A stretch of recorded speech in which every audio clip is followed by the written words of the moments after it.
अस्सलाम वालेकुम, आदाब, खुशामदीद है आपका गुलिस्तान न्यूज़ के ख़ास प्रोग्राम वक्त की बात में।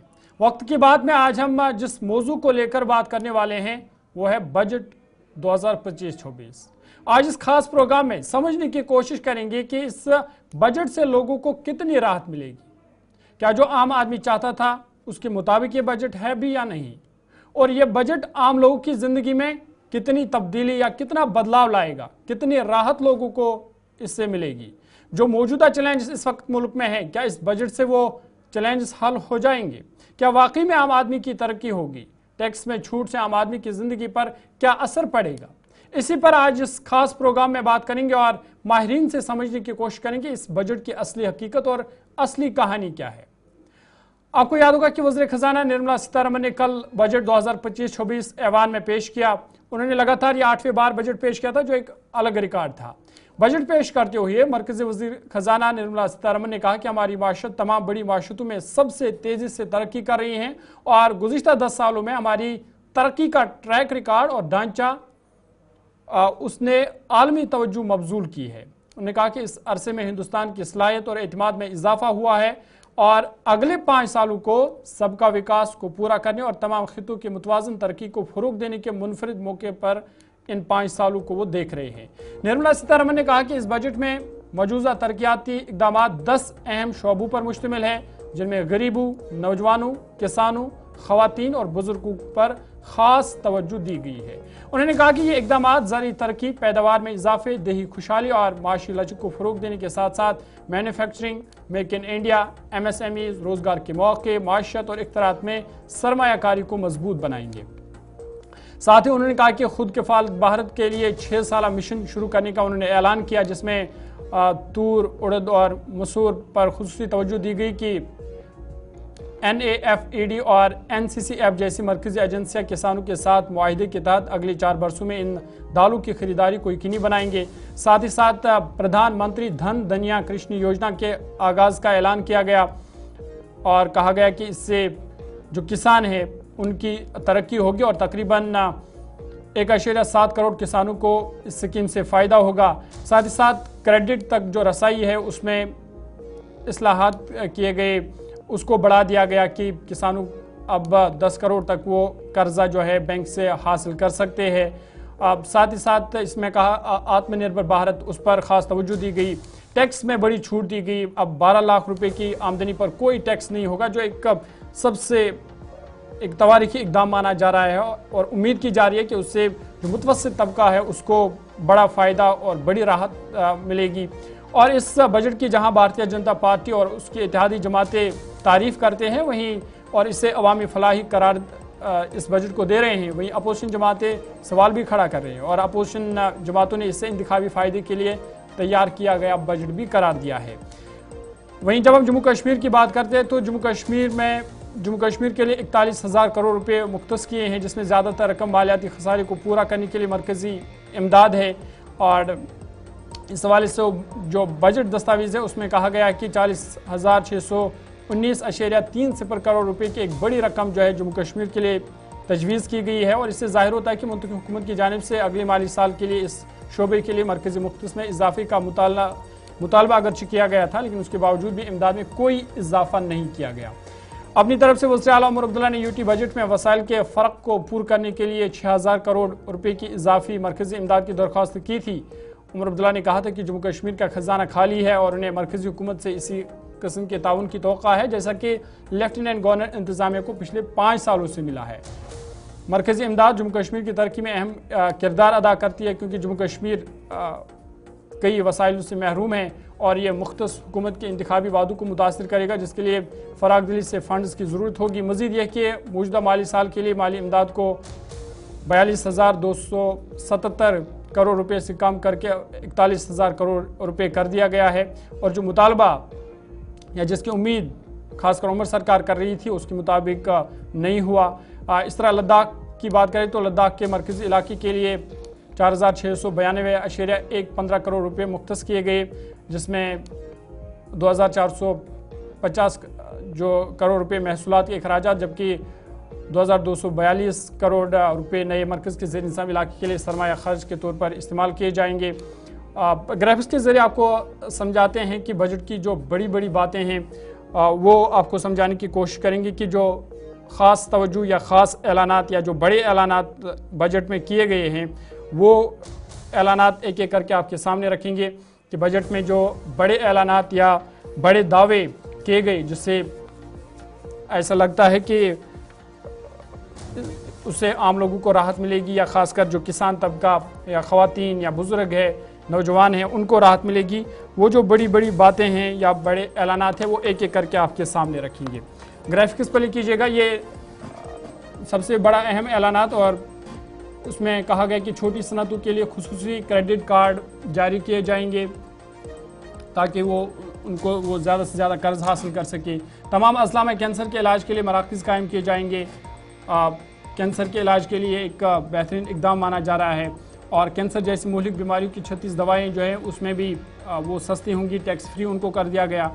साथ ही साथ बिहार के लिए 20,000 करोड़ रुपए का पैकेज का ऐलान किया गया। वहाँ 3 नए एयरपोर्ट तैयार करने का ऐलान किया गया कि 3 नए एयरपोर्ट वहाँ पर तामीर किए जाएंगे। MSME के लिए कर्ज बढ़ाकर 10 करोड़ रुपए कर दिया गया, 5 करोड़ पहले था, अब 10 करोड़ तक का ये कर्जा हासिल कर सकते हैं। इसी तरह स्टार्टअप्स के लिए 20 करोड़ रुपए कर्ज किया गया है, पहले 10 हुआ करता था, अब 20,000 करोड़ तक ये जो है कर्ज हासिल कर सकते हैं। साथ ही साथ मेक इन इंडिया के तहत खिलौने सनत के लिए खुसूसी स्कीम शुरू की जाएगी और एक बड़ा हब बनाया जाएगा। मुल्क की 23 IIT में तलबा की तादाद दुगनी की जाएगी, इस पर भी ख़ास फोकस या ख़ास तवज्जो जो है वो दिया गया है। आर्टिफिशियल इंटेलिजेंस AI जिसे आप कहते हैं उसके लिए 500 करोड़ रुपए का ऐलान किया गया, एक ख़ास पैकेज AI इंटेलिजेंस सिस्टम उसके लिए भी। और अगले 5 साल में मेडिकल एजुकेशन में 75,000 सीटें बढ़ाने का ऐलान किया गया है।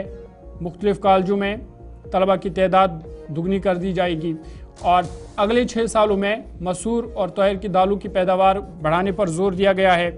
कहीं ना कहीं किसानों के लिए ये राहत की खबर है। कपास की पैदावार बढ़ाने के लिए 5 साल मिशन का आगाज़ किया गया कि इसको भी बढ़ावा दिया जाएगा, फ़रोग दिया जाएगा। किसान क्रेडिट कार्ड पर कर्ज की हद 3 लाख से बढ़ाकर अब 5 लाख की जाएगी, उन्हें ये सहूलत हासिल होगी। बिहार में मखाना बोर्ड का क़याम अमल में लाया जाएगा जिससे छोटे कारोबारियों और किसानों को ख़ास तौर पर राहत मिलेगी। और जम्मू कश्मीर की जब हम बात करते हैं 41,000 करोड़ की मरकज़ी इमदाद की मंजूरी मिली है। जम्मू कश्मीर पुलिस के लिए जो मरकज़ी बजट का हिस्सा है 9,325 करोड़ रुपए जम्मू कश्मीर पुलिस के लिए मुख्तस किए गए हैं। वहीं मरकज़ ज़ेर इंतज़ाम लद्दाख की बात करें तो 4,692 करोड़ रुपए की सौगात लद्दाख को भी मिल गई है। इसके अलावा टैक्स की हम बात करेंगे और टैक्स में बड़ी छूट आम आदमी के लिए खासकर दी गई है क्योंकि टैक्स उस पर जो बजट का एक अहम हिस्सा रहता है और उस पर सबकी नज़रें रहती है कि आखिरकार टैक्स से लोगों को कितनी राहत मिलेगी। लेकिन इस बार जो टैक्स के हवाले से जो नए स्लेब आए हैं वो तवारीखी माने जाते हैं क्योंकि 12 लाख रुपए तक की आमदनी पर कोई टैक्स नहीं और तवारीखी फैसला ही माना जा रहा है।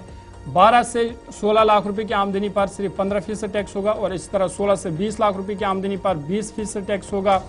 20 से 24 लाख रुपए की आमदनी पर 25% टैक्स होगा, जबकि 24 लाख रुपए की ज़्यादा की आमदनी पर 30% टैक्स होगा। तो कहीं ना कहीं टैक्स की जब हम बात करते हैं तो बड़ा बदलाव, बड़ी तब्दीली टैक्स में लाई गई है और मुतवस्सित तबके के लिए ये बड़ी राहत है क्योंकि 12 लाख तक टैक्स फ्री कर दिया गया है। जिनकी आमदनी 12 लाख तक है उन्हें अब किसी किस्म का टैक्स जो है वो नहीं देना पड़ेगा और इसी को हम समझने की कोशिश करेंगे। हमारे साथ माहिर इकोनॉमिस्ट हमारे साथ है, माहिर इक्तिसादियात इकोनॉमिस्ट जिसे आप कहते हैं वो इस वक्त हमारे साथ है। हमारे साथ प्रमोद राय हमारे साथ ज्वाइन कर चुके हैं दिल्ली से। बहुत शुक्रिया सर, खुश आमदीद आपको कहेंगे प्रोग्राम में।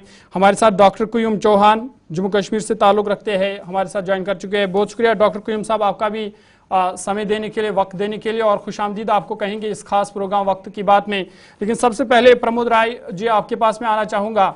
जो मरकज़ी बजट पेश हुआ कल, चूंकि आप एक इकोनॉमिस्ट है, अच्छी तरह से इस बजट को समझते हैं, आप इस बजट को किस तरह से देखते हैं और जो आम लोगों की डिमांड थी क्या उसके मुताबिक ये बजट है, और जो आम लोगों की जो उनके मुतालबात थे या जो वो चाहते थे क्या उसी तर्ज के मुताबिक ये बजट है? देखिए, बजट में चीजों को बैलेंस करना हमेशा बड़ा मुश्किल होता है। बिल्कुल। सरकार को रेवेन्यू भी चाहिए और वो रेवेन्यू खर्च करना है। खर्च करने के दो तीन पहलू हैं। एक है कि आप कैपेबिलिटी बिल्डिंग पे खर्च करें, कैपेक्स बिल्डिंग पे करें, एसेट्स क्रिएट करें, जिससे फ्यूचर में लोगों की सुविधाएं बढ़े और आमदनी का जरिया कायम हो।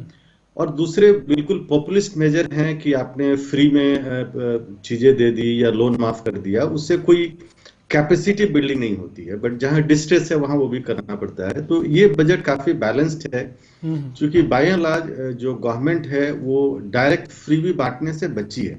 पहले से जो स्कीम चल रहे हैं वो चल रहे हैं, बट नया इसमें फ्रीबी वाले कोई स्कीम नहीं है। तो पूरा का पूरा फोकस जो है कैपेबिलिटी बिल्डिंग पे है जी। चाहे वो एग्रीकल्चर का सेक्टर हो या एमएसएमई का हो या एजुकेशन का सेक्टर हो। टैक्सेस की हम बात करें तो इनकम टैक्स साइड में बहुत समय से ये डिमांड थी। तो जो जो मिला है इस बजट में वो मोर देन एक्सपेक्टेड है। कोई एक्सपेक्ट नहीं कर रहा था कि 12 लाख तक की इनकम, सैलरीड क्लास के लिए एक्चुअली 12.75 लाख तक की इनकम पे कोई टैक्स नहीं है। और जो स्लैब रेट में चेंज हुआ है तो 12 लाख तक तो कोई टैक्स है ही नहीं, लेकिन जिन लोगों की इनकम 12 लाख से चाहे जितने भी ऊपर हो, सबके लिए इसमें जो टैक्स लायबिलिटी है वो रिड्यूस की गई है। तो इनकम टैक्स वाले का जो वर्ग, हालांकि हम बात करते हैं कि बहुत बड़ा मिडिल क्लास इनकम टैक्स दे रहा है, बट वो ग्रुप बहुत छोटा है। पिछले साल कुछ 8 करोड़ रिटर्न फाइल किए गए, जिसमें से केवल 2.7 करोड़ लोगों ने एक्चुअली टैक्स पे किया जी। तो इनकम टैक्स रिलीफ जो है सिग्निफिकेंट है, बट वो एक पॉपुलेशन के छोटे सेगमेंट को कैटर करता है। और जीएसटी जो टैक्स रेट के चेंजेस हैं वो बजट के थ्रू नहीं होते हैं, वो अलग से जीएसटी काउंसिल के रिकमेंडेशन पे होते हैं। जो कस्टम ड्यूटी है, कस्टम ड्यूटी में जो भी बदलाव किए गए वो इस तरीके से किए गए कि क्रिटिकल रॉ मटेरियल का इंपोर्ट सस्ता हो और किसी भी फिनिश प्रोडक्ट पे बाय एंड लार्ज ड्यूटी कम नहीं की गई है, बढ़ाया भी नहीं गया है, except knitted fabric and LCD panel. तो इससे क्या होगा कि डोमेस्टिक मैन्युफैक्चरिंग बढ़ेगी, रॉ मटेरियल का आयात आसान होगा। सो डोमेस्टिक मैन्युफैक्चरिंग की जब कंपीटिटिवनेस बढ़ेगी तो डोमेस्टिक मार्केट में भी हम सामान बेच पाएंगे और एक्सपोर्ट भी कर पाएंगे। तो डोमेस्टिक मैन्युफैक्चरिंग बढ़ेगा, उससे एम्प्लॉयमेंट क्रिएशन बढ़ेगा, और ये सारी की सारी चीजें कैपेबिलिटी बिल्डिंग पे है। एक और अहम हिस्सा है जो एक्चुअली बजट का हिस्सा नहीं है, बट इकोनॉमिक सर्वे में इस बार गवर्नमेंट ने इसको रिकॉग्नाइज किया कि बहुत सारे सेक्टर को डीरेगुलेट करने की जरूरत है। ईज ऑफ डूइंग बिजनेस केवल स्लोगन से काम नहीं चलेगा। जैसे आप बजट सुनते हैं लगता है कि हम कल ही विकसित भारत हो जाएंगे, लेकिन ग्राउंड रियलिटी क्या है कि ये सारे स्कीम के जो इम्प्लीमेंटेशन है उसमें बहुत सारे गैप हैं। सो जैसे जो गवर्नमेंट डिपार्टमेंट्स हैं, आप जब भी उनको अप्रोच करते हैं तो वास्तव में लगता नहीं है कि वो फैसिलिटेटर की तरह काम कर रहे हैं। वहां रुख थोड़ा अलग ही रहता है, करप्शन काफी है, अकाउंटेबिलिटी नहीं है। आप जैसे ट्रेड है, आप जीएसटी के या इनकम टैक्स के जितने भी उल्टे पुल्टे केस बना दीजिए, आपके सारे के सारे cases high court set aside कर देते हैं। फिर भी जो लोग ऐसे उटपटांग केस बनाते हैं उनका कुछ होता नहीं है। सो जो ट्रेड को रिलीफ है, गवर्नमेंट किसी के रॉ मटेरियल के प्राइस को एक्चुअली कम नहीं कर सकती है, या हमारी मार्केटेबिलिटी को बढ़ाने के लिए हमारे फिनिश प्रोडक्ट के प्राइस को नहीं बढ़ा सकती है। गवर्नमेंट का काम है आप अच्छा इंफ्रा दें, जो गवर्नमेंट उस सेक्टर में अच्छा काम कर रही है, और दूसरा कि आप अपने रेगुलेटरी मैकेनिज्म को सिंप्लीफाइड रखें जिसका एब्यूज ना हो, प्राइवेट पार्टी द्वारा भी और गवर्नमेंट के द्वारा भी। सो वहां ईज ऑफ डूइंग अचीव करने में भी बहुत सारा चीज होना बाकी है, बिल्कुल। बट ओवरऑल ये काफी बैलेंस्ड बजट है, प्रोग्रेसिव है। प्रमोद राय जी, जिस तरह से आपने कहा कि एक बैलेंस्ड बजट है ये, और आम तौर पर बजट के लिए यही उम्मीद की जा रही है कि एक बैलेंस्ड बजट लाया जाए, लेकिन जब हम बात करते हैं युवाओं की या ख़वातीन की, वोमेन्स की हम बात करते हैं, फार्मर की जब हम बात करते हैं, तो क्या आपको लगता है कि इस बजट से इनकी ज़िंदगी पर क्या असर पड़ेगा, किस तरह इनकी डेवलपमेंट होगी? मैं वही बोल रहा हूँ, देखिए बजट में ऐसा कोई अनाउंसमेंट नहीं है जो आम आदमी के खर्चे को बढ़ाता हो या उसको मारता हो। तो एक चीज तो ये हो गई। अब दूसरा है कि जो कंसेशन है, डायरेक्ट कंसेशन इनकम टैक्स में छोटे मोटे हैं, कैंसर के ड्रग वगैरह के इंपोर्ट को सस्ता किया गया है, वो हो गया। अब तीसरा जो है, जैसे डोमेस्टिक मैन्युफैक्चरिंग यदि बढ़ती है, जो कस्टम में बदलाव है, तो उससे किसको एम्प्लॉयमेंट मिलेगा? यहाँ के लोगों को मिलेगा। विमेन एम्पावरमेंट की बात करें तो उनको 2 करोड़ तक लोन की व्यवस्था की गई है। एमएसएमई सेक्टर के फंडिंग के लिए उनको क्रेडिट लाइन एक्सटेंड करने के लिए स्पेशल फंड इस्टेब्लिशमेंट की बात की गई है। आज के डेट में कंट्री में सबसे लार्जेस्ट एम्प्लॉयमेंट जनरेटर कौन है? एमएसएमई सेक्टर है। एक्सपोर्ट में भी उनका 45% कंट्रीब्यूशन है। तो यदि और एमएसएमई वो सेक्टर है जो देश के हर एक कोने में प्रेजेंट है। सो यदि एमएसएमई सेक्टर मजबूत होता है, उसकी ग्रोथ होती है, तो ऑब्वियस है कि यहाँ के यूथ को एम्प्लॉयमेंट मिलेगा। इसको हम बोलते हैं ट्रिकल इफेक्ट जी। आप डायरेक्टली यूथ के हाथ में पैसा देके तो उनकी उनकी भलाई इंश्योर नहीं कर सकते हैं। आपको ढांचागत बदलाव करना पड़ेगा। तो अब इस बजट में ये प्रयास किया गया है कि डोमेस्टिक मैन्युफैक्चरिंग बढ़े, जो जो छोटे उद्यमी हैं, एमएसएमई, उनको सहूलियत हो, वो ग्रोथ करें, बड़े यूनिट के साथ compete कर सकें।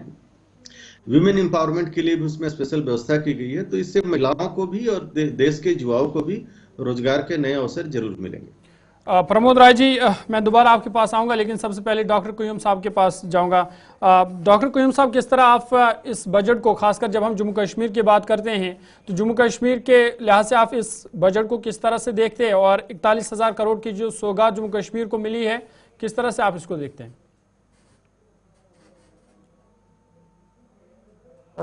जी हाँ, जैसे कि दूसरे पैनलिस्ट हमारे हैं, उन्होंने बहुत अच्छी तरह से इसका एनालिसिस किया है। और मैं भी वहीं से स्टार्ट करूंगा कि अगर हम बजट की फिगर्स को देखें तो दिस ईयर का जो एलोकेशन है जम्मू कश्मीर के लिए, वो कंपैरेटिवली कम है as compared with the previous year. But अगर आप इस बजट को ओवरऑल देखेंगे, जो हम अभी जम्मू कश्मीर की अगर बात नहीं करें तो बहुत ही एक बैलेंस बजट है। इस बजट में हर एक सेगमेंट का, हर एक सेक्टर का जो है वो ध्यान रखा गया है। और ये एज अ पॉलिसी डॉक्यूमेंट अगर इसको आप देखेंगे तो ये बहुत ही अच्छा बजट है और बहुत ही अच्छी पॉलिसी है। और अभी दूसरे पैनलिस्ट ने बताया, बहुत अच्छा लगा मुझे कि इसमें एक चीज की जरूरत है कि हम इस बजट को ग्राउंड लेवल पे किस तरह से इम्प्लीमेंटेशन करेंगे, ये सबसे बड़ी इंपॉर्टेंट बात है। बिल्कुल। ईज ऑफ डूइंग बिजनेस की बात की उन्होंने, कि कम्पिटिटिवनेस बढ़ाने की बात की, डोमेस्टिक प्रोडक्शन बढ़ाने की बात की, समाल जो हमारा जो medium micro finance medium sector है उसको जो है, क्योंकि एग्रीकल्चर सेक्टर इतना ज्यादा जॉब्स क्रिएट कर नहीं पा रहा है, और इस वक्त हमारा जो ज्यादा फोकस है वो है यही micro small and medium enterprises. इससे हमें एक्सपोर्ट भी काफी सिग्निफिकेंट एक्सपोर्ट जो है वो इससे आ रहा है। और जॉब्स क्रिएट करने की, जम्मू कश्मीर पर अगर अभी आए तो जॉब क्रिएट करने का सबसे एक जो हम कहेंगे सबसे बड़ा जो है सोर्स यही है कि हम जो स्मॉल इंडस्ट्रियल क्लस्टर्स की तरफ थोड़ा सा ध्यान दें, कि स्मॉल इंडस्ट्रियल क्लस्टर्स जब डेवलप होंगे टाउन्स में, रूरल्स में, तो उससे जॉब्स क्रिएट हो सकती हैं। जम्मू कश्मीर का जो है आपको पता ही है कि यहाँ पे हमारा इंडस्ट्रियल सेगमेंट है नहीं है, प्राइवेट सेक्टर बहुत कम है, और ज्यादातर जो हमारा यूथ है अभी का वो जॉब्स की बात तो कर रहा है, लेकिन गवर्नमेंट में कितनी जॉब्स क्रिएट करेंगे हम at the end of the day. तो ये एक फोकस बनाना जरूरी है। यहाँ के जो हमारी अभी असेंबली के इलेक्शन हुए हैं उसके बाद गवर्नमेंट का फोकस ये होना चाहिए कि यहाँ इंडस्ट्रियल सेक्टर को, जिसको हम कहते हैं स्मॉल सेगमेंट जो उसका है, उसको रिवाइव किया जाए, ताकि यहाँ का यूथ जो है वो कहीं फ्रस्ट्रेशन से और जो बहुत सारी ऐसी और एक्टिविटीज में इन्वॉल्व हो गया है, उससे उसको जो है वो कहीं ना कहीं रोका जाए। डॉक्टर तो कुयम साहब, बजट की ओवरऑल अगर बात, जी जी जी, आप कंटिन्यू कीजिए। मैंने कहा ओवरऑल अगर बजट की बात करें तो ये एक बैलेंस बजट इस तरह से है, हम्म। क्योंकि सोशल सेक्टर की बहुत सारा ध्यान दिया गया है। हम अगर जो इनकम एग्जेम्पशंस मिली हैं इसके अंदर, वो भी अगर कहें तो 12 लाख एक छोटा सा अमाउंट नहीं है। तो 12 लाख तक एक टैक्स एग्जेम्पशन दे देना और उस पर कोई टैक्स नहीं लगेगा, बिल्कुल। तो ये एक लोअर मिडिल क्लास के लिए एक आप कह सकते हैं कि बहुत बड़ा एक गिफ्ट था इस साल का। हम्म। तो लोअर मिडिल क्लास के लिए और अपर मिडिल क्लास के लिए भी है, क्योंकि अपर मिडिल मिडिल क्लास के लिए भी जो टैक्स स्लैब्स हैं उसको चेंज किया है, और 24 लाख तक अगर आप कहेंगे तो 25% टैक्स ही लगेगा, उसके ऊपर 30% लगेगा। तो ये एक बहुत बड़ा चेंज है, बिल्कुल डॉक्टर कुयम एक साहब, जिस बहुत तरह से आप बता रहे अच्छा हैं जो कि है ये वो। जो 12 लाख तक टैक्स फ्री कर दिया गया है, ये किसी तोहफे से कम नहीं है। लेकिन जब हम इस वक्त जो मुल्क को दरपेश दो बड़े इश्यूज हैं, उनको उनके लेकर मैं बात करना चाहूँगा। एक तो बेरोजगारी और दूसरा है महंगाई। तो इस बजट से आप क्या किस तरह देखते हैं कि ये जो दो अहम इश्यूज है, दो अहम इन्फ्लेशन और अनएम्प्लॉयमेंट, क्या असर इस पर पड़ेगा? क्या हम ये माने कि इस बजट से ये जो दो अहम मामले हैं कहीं ना कहीं ये हल हो जाएंगे किसी दर्जे तक? देखिए, इन्फ्लेशन की जहां तक बात है, इन्फ्लेशन का अभी हम जो रिसेंट डेटा को देखें तो सीपीआई, जिसको हम कंज्यूमर इन्फ्लेशन कहते हैं, वो डाउन गया है। हम्म ऑल्दो ये थोड़ा सा इंक्रीज, मार्जिनली इंक्रीज हुआ है because of the food inflation and all. Hmm तो इन्फ्लेशन हमारा जो इस वक्त अगर हम देखें तो कहीं ना कहीं उस रेंज के बीच ही है। और हम्म आरबीआई का जो इसके अंदर हिस्ट्री रही है इन्फ्लेशन कंट्रोल करने की, वो काफी जो है अप्रिशिएटेबल है। और ये इन्फ्लेशन का जो आप कह सकते हैं कि प्राइसेस इंक्रीज हो रहे हैं, फूड इन्फ्लेशन जैसे हम कहें, एनर्जी इन्फ्लेशन की बात है, तो वो इंक्रीज हो रहे हैं। लेकिन साथ साथ में अगर हम अनएम्प्लॉयमेंट की बात करें तो अनएम्प्लॉयमेंट का भी जो गवर्नमेंट ने अनाउंस किया है, सेक्टर स्पेसिफिक जो स्कीम्स हैं, अनएम्प्लॉयमेंट जो है वो कम करने की बात की गई है, और एफर्ट्स हो रहे हैं इस रिगार्डिंग। लेकिन ये इतना आसान भी नहीं है कि अनएम्प्लॉयमेंट हमारा अगले एक साल में जो आधी से कम हो जाएगा। बिल्कुल। इसमें बहुत सारे प्रोएक्टिव और डिसीजन लेने की जरूरत है, जो इसको सप्लीमेंट करने की जरूरत है। जैसे डोमेस्टिक प्रोडक्शन इंक्रीज करने की जरूरत है। अगर आप डोमेस्टिक प्रोडक्शन इंक्रीज करते हैं तो ऑटोमेटिकली अनएम्प्लॉयमेंट रेट जो है वो कम जाएगा। बिल्कुल। डोमेस्टिक कॉम्पिटिटिवनेस को बढ़ाने की जरूरत है, क्योंकि हमारा यहाँ का अपना जो इंडिया इस वक्त अगर कहें अक्रॉस द ग्लोब वर्ल्ड की सबसे लार्जेस्ट मार्केट है। हम्म। लार्जेस्ट मार्केट इसलिए है कि हमारा जो डोमेस्टिक प्रोडक्शन है वो कहीं ना कहीं कंपेरेटिवली डिमांड के कम है। तो उसको बढ़ाने की जरूरत है। उससे एक तो हमारी एम्प्लॉयमेंट जनरेट होगी, दूसरा हमारा जो है उससे हम एक्सपोर्ट अर्निंग्स जो है वो काफी अच्छी कर सकते हैं। तो इन्फ्लेशन और अनएम्प्लॉयमेंट को अगर दोनों को साइड बाय साइड देखा जाए तो अगर ये इसका अगर इकोनॉमिक रिलेशन आप देखेंगे तो जब भी अनएम्प्लॉयमेंट कम होगी तो इन्फ्लेशन बढ़ेगी। बट उस तरह से इस वक्त कुछ स्टैगफ्लेशन का सिचुएशन जो है इस वक्त है, क्योंकि प्राइसेस बढ़ रहे हैं और अनएम्प्लॉयमेंट कम हो रही है। तो उसके गवर्नमेंट एफर्ट कर रही है, और गवर्नमेंट जो है वो उस पर डिसेंट्रलाइज स्कीम के थ्रू, जैसे स्टेट्स के बीच भी बहुत सारी ऐसी स्कीम्स हैं। मुझे लगता है यहाँ तक स्टेट्स को भी इस पे देखना पड़ेगा कि अनएम्प्लॉयमेंट और वहाँ की जो स्किल सेट है, वहाँ का जो यूथ है, हम्म। एक लोकल यूथ है, क्योंकि नेशनल एजुकेशन पॉलिसी के अकॉर्डिंगली अगर आप कहेंगे तो जो लोकल स्किल सेट है उसको वहां की पोटेंशियलिटीज और वहां के रिसोर्सेज को देखकर वहां की कुछ इस तरह की अनएम्प्लॉयमेंट जो स्कीम्स हैं, जो एम्प्लॉयमेंट जनरेट करने की जो स्कीम्स हैं वो इंट्रोड्यूस करनी पड़ेगी।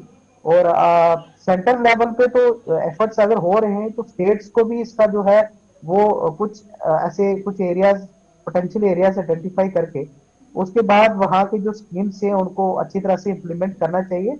तो ये अनएम्प्लॉयमेंट जो है वो कहीं ना कहीं ये इस पे काम करने की अभी जरूरत है। जरूरत है। और प्रमोद राय जी, ये आपके एक पास में आना बड़ा चाहूंगा। चैलेंज है। जिस तरह से ये जी। बजट पेश किया गया और उसके बाद हुकूमत ये दावा कर रही है कि इस बजट से जो जीडीपी है उसमें सुधार आएगा और साथ ही साथ जो मुल्क की माशत है उसमें मजीद तरक्की आएगी, मजीद तेज रफ्तार आएगी। आप इसको किस तरह से देखते हैं? क्या वाकई में यह एक ऐसा बजट है जिससे जीडीपी मजीद उसमें सुधार आएगा, या जो माशत है, मुल्क की माशत है, उसमें वो जो तरक्की की रफ्तार है उसमें तेजी आएगी? देखिए, बजट में दावे तो हमेशा अच्छे किए जाते हैं और इंडिया का जो ग्रोथ है विश्व की दूसरी तीसरी जो अर्थव्यवस्थाएं हैं उनके कंपैरिजन में ठीक ठाक चल रहा है। इन्फ्लेशन भी कंट्रोल में है। बजट के फिगर को देखते हैं, सब ठीक है। बिल्कुल। समस्या कहाँ है? हाँ हाँ। बजट में फंड एलोकेट करना एक चीज है। बिल्कुल। कई बार हम देखते हैं वो फंड वाकई में खर्च ही नहीं होता है, तो केवल एलोकेट करने से काम नहीं चलेगा। बिल्कुल। उसके बाद जब खर्च हो रहा है तो किस तरीके से खर्च हो रहा है, उसका इम्पैक्ट क्या है। हम सबसे ज्यादा लैक वहां कर रहे हैं। जैसे आप जम्मू कश्मीर में हैं, गवर्नमेंट के जितने एजुकेशनल इंस्टीट्यूशन है, गवर्नमेंट उसका डाटा जारी करती है, हमारा इनरोलमेंट इतना बढ़ गया, ड्रॉप आउट रेट कम हो गया, वो सारी चीजें, गांव गांव में स्कूल हैं, लेकिन उन स्कूलों की प्रोडक्टिविटी क्या है? जो बच्चे उसमें पढ़ के निकल रहे हैं, क्या वाकई वो एम्प्लॉयबल हैं? हम आईआईटी आईएम की बात करते हैं, एम्स की बात करते हैं, हमारे जितने पुराने यूनिवर्सिटीज थी, स्कूल कॉलेज थे, हर एक डिस्ट्रिक्ट में स्कूल कॉलेज जो होती थी जहां लोग बीएससी बीए करते थे, पूरे कंट्री में आप जाके देखें, वहां बच्चे कागज का टुकड़ा लेके बाहर निकल रहे हैं। वहां कोई ढंग से पढ़ाई नहीं हो रही है। आप सीबीएसई की वेबसाइट जाइए, वो बोलते हैं कि प्राइवेट स्कूल है, आपको एफिलिएशन चाहिए तो 1150 स्क्वायर फीट की लाइब्रेरी चाहिए, रैंप एक्सेस चाहिए, कंपोजिट लैब चाहिए, बहुत सारी रिक्वायरमेंट है। गवर्नमेंट की अपनी जो स्कूलें हैं उसमें कितने में लाइब्रेरी है, कितने में ये सारी सुविधाएं हैं? आप केवल बच्चों को स्कूल भेज देने से तो बच्चों की पढ़ाई नहीं हो जाएगी। एक सर्वे के मुताबिक भारत के जितने ग्रेजुएट हैं उसमें से 70% एम्प्लॉयबल ही नहीं है। तो कैसे उनको एम्प्लॉयमेंट मिलेगा? बिल्कुल। जो भी आप अपने इंफ्रा पे पैसे खर्च कर रहे हैं, जैसे देखिए अभी बहुत सारे स्कूलों को अपने इंजीनियरिंग डिग्री के लिए एफिलिएशन दे दिया। पहले एफिलिएशन नहीं देते थे, अब एफिलिएशन दे दिया। 32 लाख सीटें हैं जो खाली जा रही हैं। तो आज के डेट में बीएससी और बीए कन्वेंशनल कोर्सेज कौन करता है? वो बच्चा जो किसी काम का नहीं है, रेजिडुअल कैटेगरी उसमें जा रही है। और जितने आपके स्कूल हैं उसमें है कि ट्रेंड टीचर चाहिए, नहीं तो उसका एफिलिएशन नहीं मिलेगा। तो रेजिडुअल कैटेगरी बीएड कर रही है। बीएड के जितने कॉलेजेस हैं वो सब कागज का टुकड़ा बांट रहे हैं। वहां कोई ट्रेनिंग नहीं हो रही है कि हम बोले कि हाँ बीएड उसने किया, अब उसकी टीचिंग क्वालिटी में इंप्रूवमेंट हो गया। ये लोग सारे स्कूल में जा रहे हैं। कोई कोचिंग का इतना दौर क्यों शुरू हो गया है?